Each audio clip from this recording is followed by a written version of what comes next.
أكتر مخلل فيه طاقة وباور ومش بنعمله في البيت، بس أنا بقى باعمله في البيت وعودت ولادي عليه، ومن حلاوته بنتي طلبته مني، قالت لي ماما نفسي مخلل بنجر. يا روحي من عيوني، عارفين مخلل البنجر ده كله حديد، ده الأدوية اللي بنديها لولادنا والأدوية اللي احنا بناخدوها علشان شعرنا وعلشان جسمنا. اعملي حبة مخلل بنجر في البيت وحطيهم جنب الأكل وأكلي الولاد. عايزة أقولك من أحلى المخللات ولونه كده يفتح النفس. تعالي خلي ولادك وبيتك وجوزك يحبوه من ايديكي. هعمله بكل طريقه بسيطه خالص، هيفضل معاكي ولونه بيلمع وشكله يجنن، يعني هتملي بيتك خير وسعاده. تعالي يا ست الكل يا سيدي الرجاله كده معايا.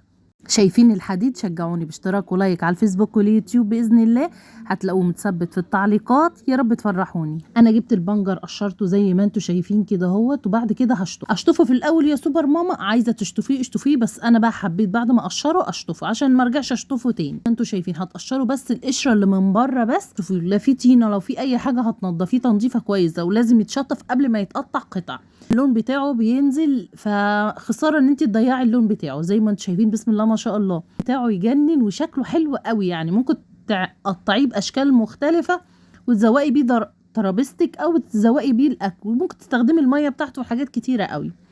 انا بحب كمان الميه بتاعته ادخلها في المحشي بتاعي. المحشي والله بحطه في المحشي بيطلع احلى محشي، لون وطعم. عايزه اقول لكم ميه المخلل بتاعه بتدي طعم للمحشي خطير. ميه مخلل ايه اللي انت بتقوليه؟ زي تبس الرمان كده لما بنحطه في وسط الاكل وهو تبس رمان مسكر.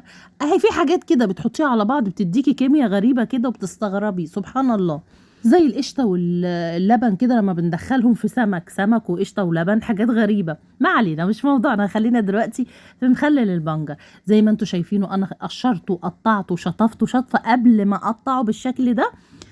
وصفيته وابتديت اقطع. بقى عندي القطاعه اللهلوبه العسل دي انا بحبها، ممكن تجيبيها من اي حد بيبيع ادوات منزليه. وحطيت الميه بتاعتي كنت غلياها وسايباها تبرد، وحطيت لها ملح. هقطع واحط زي ما انتم شايفين. تقدري بقى تقطعي الشكل اللي انت يناسبك والشكل اللي انت تحبيه، طويل بالشكل ده، دواير زي ما انت هتحبي.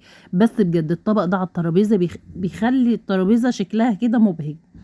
هو لونه اصلا ما شاء الله يعني، وميته اوعي ترميها، ممكن تعملي بيها حاجات كتير عندك في البيت. تبقى الكميه بتاعتي تقريبا انا كنت جايبه 2 كيلو، قطعتهم او كيلو ونص مش فاكره بالظبط. قد ايه اي مخلل هتخلليه اعمليه على حسب يعني انت ممكن تعملي 2 كيلو كيلو ونص مش شرط. وحطيت بقى ايه معلقتين زيت من فوق. الزيت دول هيخلي لك المخلل بيلمع معاكي وشكله حلو قوي، يعني بجد شكله.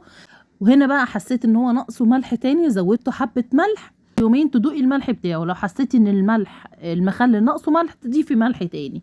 بس دي على حسب طعم اللي انت بتحبيه، ولازم طبعا يبقى مالح لانه مخلل. ياخد معاكي اسبوع تبتدي تاكلي منه يا عسل. حطيتوا اللايك ولا لسه؟ يا اجدع ناس والمتابعه، ربنا يسعدكم ويخليكم ليا يا رب. هنا بقى انا طلعته زي ما انتم شايفين، معلقتين الزيت اللي حطيتهم دول بيلمعوا معاكي البنجر، بيخلوه حلو خالص. او الشمندر، في ناس بتسميه الشمندر، بس طبعا مش في مصر، احنا في مصر. يلا شجعوني باشتراك ولايك ونوروني على اليوتيوب يا اجدع ناس في الدنيا. اتمنى يكون عجبكم الفيديو وتفرحوني بكومنت حلوه. يا رب يسعدكم ويحقق لكم كل الامان الحلوه يا رب، ويبعد عني الكرب والهم وكل حاجه وحشه، ويسعدكم ويخليكم ليا يا اجدع ناس في الدنيا.